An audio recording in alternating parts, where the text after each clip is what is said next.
주제 한번 바꿔볼게요. 그 넷플릭스에서 인기를 끌었던 다큐멘터리 네. 나는 신이다 이 얘기 해볼게요. 이게 JMS 총재 정명석 씨의 여신도 성폭행 의혹을 다뤘잖아요. 그래서 인기를 끌었는데 이거를 연출했던 조성현 PD가 성폭력 처벌법 위반 혐의로 검찰에 송치가 됐다. 왜 그렇습니까? 네, 우선 이제 뭐 안 보신 분들 위해서 나는 신이다가 어떤 다큐멘터리인지부터 좀 말씀을 드리면요. 넷플릭스에서 작년 3월에 8부작 다큐멘터리로 이제 공개가 됐어요. JMS뿐만 아니라 이제 오대양, 아가동산, 만민중앙교회 이런 사이비 종교 교주들을 다뤘는데요. 이들의 이제 범죄 행각이 적나라하게 묘사가 되면서 사회적으로 큰 파장을 일으켰습니다. 넷플릭스 공개 후에는 글로벌 시청 순위가 이제 5위에까지 올랐고요. 또 나는 신이다를 연출한 조성현 PD는 이제 이런 업적을 인정을 받아서 2023년 대한민국 콘텐츠 대상 대통령 표창을 수상하기도 했습니다. 아니 지금 대통령상까지 받은 작품을 했던 PD를 네. 검찰에 송치했다 이 얘기인가요 네, 지금? 네, 네. 그러니까 보신 분들 아시겠지만 이 다큐멘터리가 이제 정 총재가 여성 신도들을 상대로 어떻게 성적으로 착취를 하고 범죄를 저질렀는가 이걸 고발하는 내용이거든요.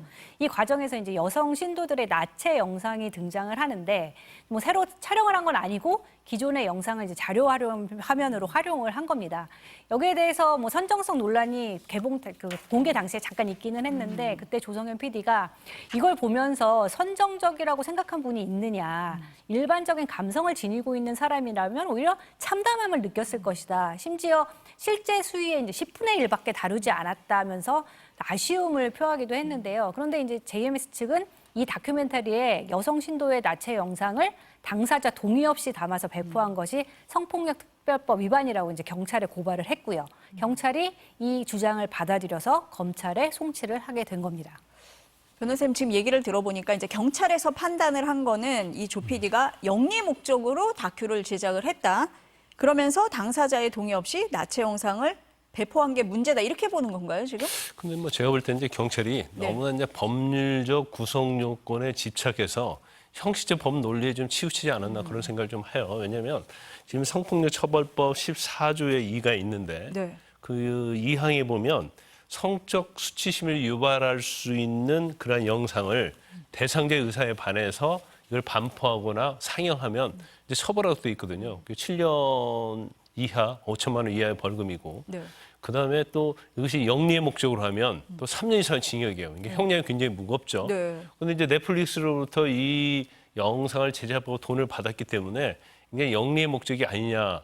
그러면 이제 법의 어떤 형식 요건에 보면 뭐 법률 전문가라 할지라도 이건 죄가 될 것 같은데 이제 이런 생각을 할 수 있는 건 맞죠. 네.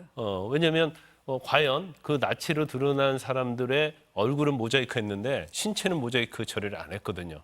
그러면 우리나라의 어떤 음란물의 성적 수치심의 기준은 사실은 어떤 뭐 성기가 보인다든지 그런 경우에는 거의 음란물을 다 보고 있거든요. 그런데 이제 그 처리를 안 했어요. 안 하긴 한 건 맞는데 그러면 이게 단순히 성적 수치심을 일으키려는 목적으로 고의성을 가지고 이 자료 영상을 쓴 거냐. 그다음에 이게 공익적 목적이 주가 아니고 넷플릭스를 통해서 돈을 벌기 위해서 그게 주 목적이냐. 이제 그건 아니다고 볼 수밖에 없거든요. 이 영상을 보면은.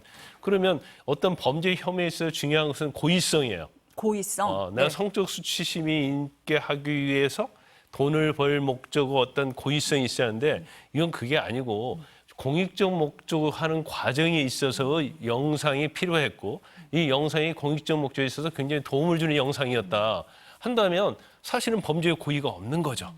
그런데 이걸 뭐 그냥 형식적 법 논리에 의해서 고의성 있다. 아니 뭐 영상에 나체로 나왔지 않느냐. 나체로 나온 사람 동의받지 않지 않았느냐. 이렇게 형식적 논리로 가면 죄가 될 수 있겠지만 이것은 형식적 논리 차원에서 보는 게 아니다. 그러면 공익적 차원에서 본다고 한다면 제가 볼 때는 이건 처벌 가치도 없을 뿐만 아니라 뭐 책임은 면제돼야 한다. 저는 그렇게 봅니다. 지금 변호사님 말씀하신 건 어쨌든 이게 그 공익적인 가치, 성범죄 행각을 폭로해서 얻게 되는 공익적 가치가 더 높다. 여기에 방점을 찍어야 된다. 이렇게 말씀하시는 거죠. 저도 뭐 네. 다 시리즈 전부 다 봤어요. 네. 그런데 그 넷플릭스 시리즈를 보면서 우리가 그 나체 부분이 나오니까 저거 음란적인데 뭐 선정적이야 그렇게 생각하는 사람 없을 거예요. 그 나체를 보면서 정명세가 저렇게 나쁜 사람이었나? 그렇게 생각을 하잖아요. 그래서 그걸 뭐 성적 수치심과 연결되는 것은 맞지 않다 이렇게 봅니다. 그래서 네. 이제 법이라는 것도 사실은 어떻게 적용하고 어떻게 해석하는 때 달라질 수 있거든요. 네. 그렇다고 한다면 어떤 공익적 목적이고 우리 사회에 어떤 도움이 된다고 한다면 사실 이게 죄가 되는 방향으로만 생각할 게 아니고 이제 그런 한 차원 더 높은 그런 부분이 사실 법 적용에 있어서는 배려가 돼야 한다 이렇게 봐요. 네. 문 기자, 당사자인 조 PT는 어떤 입장입니까? 네, 조 PD가 어제 입장문을 냈는데요. 이제 경찰이 나를 성범죄자로 또 다큐를 음란물로 낙인을 찍었다면서 매우 참담하지만 끝까지 법적 대응을 하겠다 이렇게 밝혔습니다. 그 신체 부분에 대해서 왜 모자이크를 안 했는지 뭐 그런 입장도 냈나요? 네, 그 부분도 네. 이제 입장문을 통해서 설명을 했는데요. 그러니까 사이비 종교의 비정상성을 고발하는 이제 공익적인 목적과 또 사실성을 위해서 얼굴과 달리 신체에는 모자이크를 적용하지 않았다고 했고요. 이렇게 제작된 이제 나는 신이다는 영상물 등급위원회의 등급 심사와 결정을 받고 공개가 됐다고 설명을 했습니다. 또 실제 공개를 앞두고 이 JMS는 상영금지 가처분 신청을 했는데요. 재판부가 당시에 이걸 기각했었거든요. 그러니까 그때만 해도 이런 법적 문제는 없었던 거죠. 그러네요. 네, 조 PD는 또 이제 나는 신이다 공개 이후에 JMS 전체 신도의 절반이 탈퇴를 했고 정명석은 더 이상 추가 성범죄를 저지를 수 없게 구속이 됐다면서 이제 대한민국의 공권력이 사이비 종교가 아닌 공익을 위한 정의 실현에 앞장서주길 바란다 이렇게 입장문을 마무리했습니다. 변호사님, 이제 검찰에 이제 송치가 된 거잖아요. 네. 그럼 이제 검찰에서는 경찰하고 다른 판단을 할 수가 있습니까? 저 다른 판단할 수 있다고 봐요. 물론 이제 검찰도 이제 법을 적용하는 기관이기 때문에 네. 형식적인 구속 요건에 의해서 어떤 프레임에 네. 의해서 한다고 하면 기소할 수 있겠죠. 그런데 제가 볼 때는 물론 이제 법원도 어떤 판단을 내릴지는 우리가 뭐 예단하기는 어렵지만 네. 이건 뭐 제가 볼 때는 처벌 가치도 없고 결국 무죄 사안이다, 무혐의 사안이다 이렇게 보고 있거든요. 그래서 이런 부분에 있어서 어떤 법 논리적으로 어떻게 보는 시각에 따라 달라질 수 있는데 제가 볼 때는 기소하는 건 타당하지 않다 이렇게 봅니다. 네. 다음 주제에 한번 넘어가 볼게요. 한 가지 더 다루겠는데 어제 세관 마약 수사 외압 의학 청문회가 열렸어요. 네. 대통령실이 개입했냐를 두고 진실 공방이 벌어졌죠. 네, 이제 마약 밀반입 과정에서 세관이 연루됐다는 의혹을 수사 중에 이제 검찰 수사팀에 외압이 있었는가, 특히 용산 대통령실의 개입이 있었는가, 이걸 밝히기 위해서 열린 청문회였는데요. 핵심 인물이 이제 김찬수 대통령실 행정관, 외압 의혹 당시에는 서울 영등포 경찰서 서장이었죠. 그리고 외압을 당했다고 폭로한 백혜룡 경정, 당시 영등포 경찰서 형사과장이었습니다. 이 두 사람의 주장이 이제 어제 청문회에서 정면 충돌한 건데요. 일단 들어보겠습니다. 용산이 사건 내용을 알고 있다, 그리고 심각하게 보고 있다라고 말씀하신 적이 있습니까? 전혀 사실 무근입니다. 어느 지휘관이 브리핑한 다음에 압수수색을 합니까? 경찰서장 개인이 대통령실에 보고할 이유가 뭐가 있겠습니까?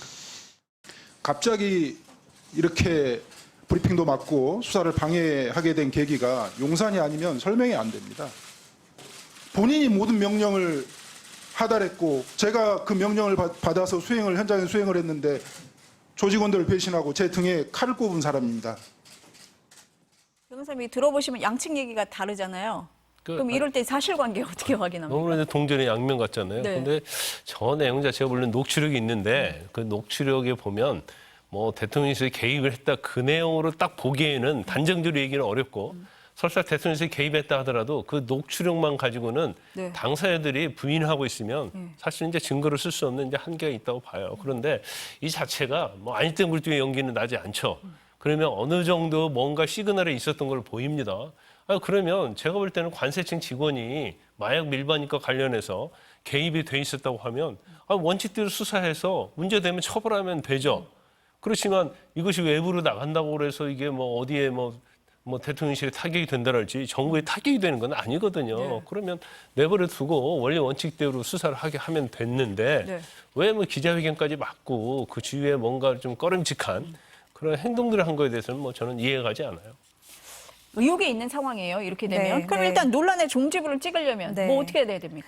뭐 이제 세관 조직이 거론되는 걸 막기 위해서 경찰 브리핑을 뭐 연기해라, 뭐 세관 관련 내용을 삭제해라, 뭐 이런 지시가 나왔다는 이제 주장이 있고요. 네. 또 백경정에게 세간을 봐주라는 이제 전화를 걸었던 서울경찰청 고위간부 조모 경무관이 그 최상병 사망 사건과 관련된 그 이종호 녹취록에 등장하는 인물이잖아요. 그래서 더 논란이 커진 건데 여기다 또 사건 이후에 공교롭게도 영등포 경찰서장이었던 이제 김총경이 대통령실 행정관으로 파견된 경위 왜 굳이 그 사람을 거기에 보내야 했는가 이런 의문들이 지금 산적한 상황입니다. 뭐 조지호 경찰청장은 수사 외압은 없었다, 뭐 직을 걸겠다 이렇게 얘기하기는 했는데 적당히 넘기기에는 미심적인 부분들이 아주 많아서요. 네. 공수처가 어떻게 이 의혹을 풀어나갈지 관심이 쏟아지고 있습니다. 의혹이 여러 군데서 나오는 것 같습니다. 네, 오늘 이슈 플러스는 여기까지 듣겠습니다. 감사합니다.